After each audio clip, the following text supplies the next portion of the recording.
Beautiful boxing fans, this sparring session between Jaron Ennis and Saul Canelo Alvarez that just took place a couple of days ago, and in fact, they just sparred yesterday.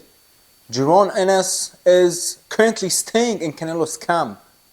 Now, this sparring session got everyone talking.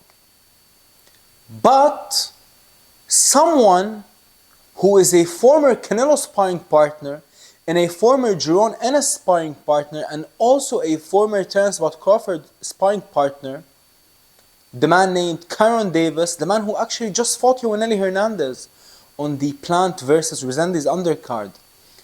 The man just came out and broke down how Canelo spars and Crawford spars and Boots spars. And he insinuated that if he had to guess, Jaron Ennis would probably have got the best of Canelo. Not just got the best of Canelo, but what do they say? What do they say? Went off on him or got off on him. He insinuated that Boots Ennis, got off on Canelo. But let me tell you something, ladies and gentlemen. When he was comparing the way they were all sparred, Canelo spars like Crawford. They are like, if you had to compare them to a car, they are like a luxury car. They are like a Rolls Royce. They are like a Bentley. On the other hand, Jaron Ennis is like a Ferrari. The moment the first bell rings, he comes to the center of the ring and starts unloading with power shots, starts switching stances, starts going heavy to the body. Like the man, Jaron Ennis, likes to push the action early. And when you talk about Crawford and Canelo, they are the exact opposite. What type of fighters are they? They are calculated, slow-paced, like to take their time and like to establish, they like to, what people say, collect data, even though I don't really like that term, but I get what they're trying to do, and what they try to do comes with experience. What Jaron Ennis does comes with youth.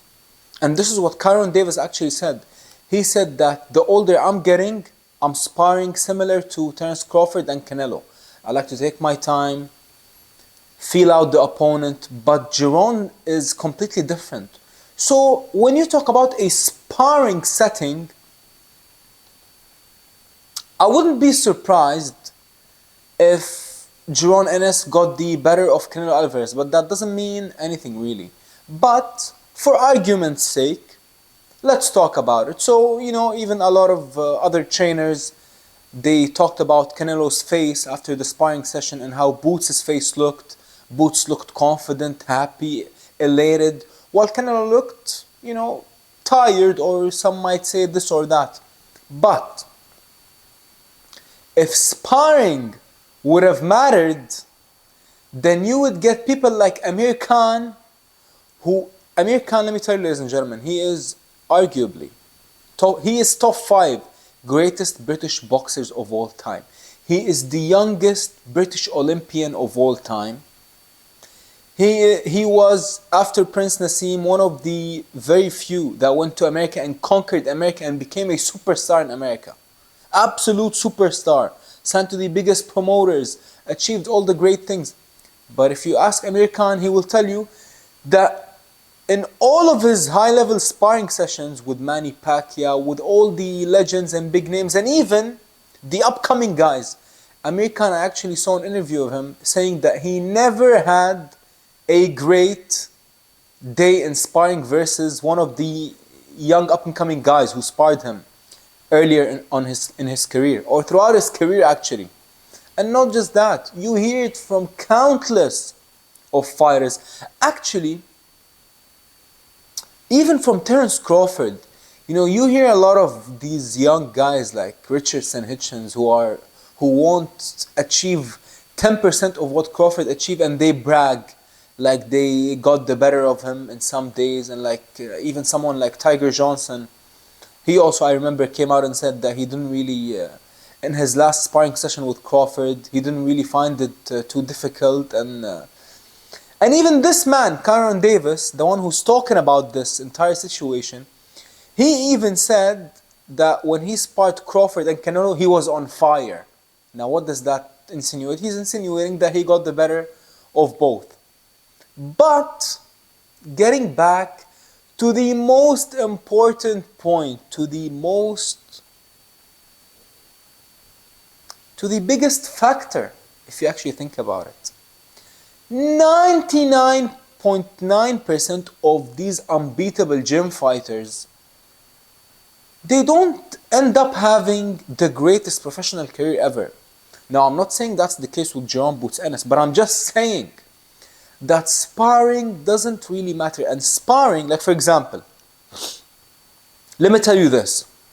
Someone like Shakur Stevenson, I think that the man is probably unbeatable in sparring because he doesn't really have power, but he spars with big gloves. And when he spars like knockout punchers and deadly punchers, when he spars them with big gloves, when they wear big gloves, they don't have the same power.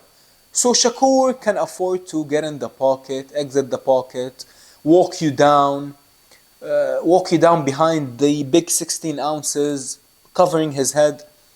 So it also depends on styles. Now, like I said, from the style of Canelo and the style of Crawford, you can tell that their style isn't really designed for sparring. You can tell because they like to pick up the pace slowly. And especially when you put them in a sparring session versus someone who goes all gas, no brakes, who's young, powerful, big, strong, ambitious, and elite. So, in all actuality, do I believe him when he insinuated that Jaron got the better of Canelo? Yeah, I believe it. But it doesn't mean much. Now, can Canelo have got the best of him? Of course. But if someone just came out to me and told me, I just watched both of them spar, and let me tell you, Jaron Boots Ennis pieced up Canelo in sparring, would I be shocked?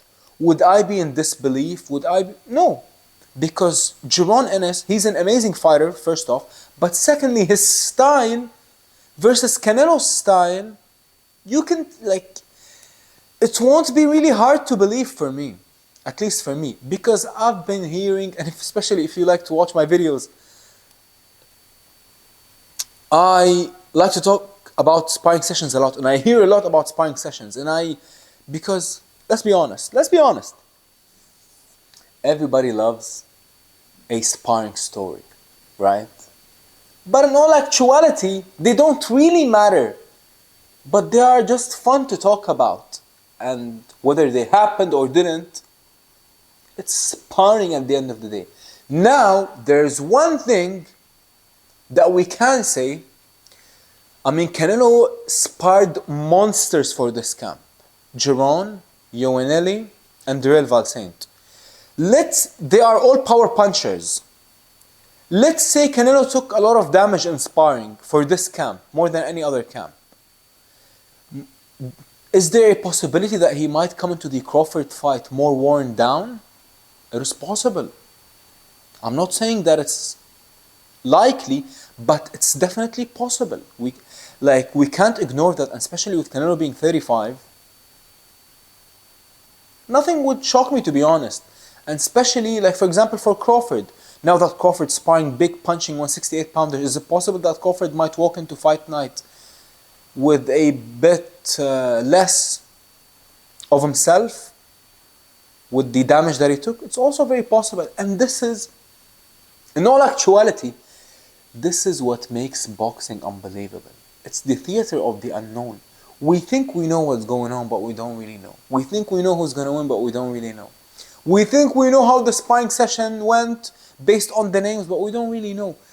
That is what makes this sport so beautiful, ladies and gentlemen. We think we know it all, but in fact, we might very well not have a clue what's going on and what's about to happen. But all I gotta say is this: September 13, the build-up for September 13 has been unbelievable, and bring on this unbelievable fight.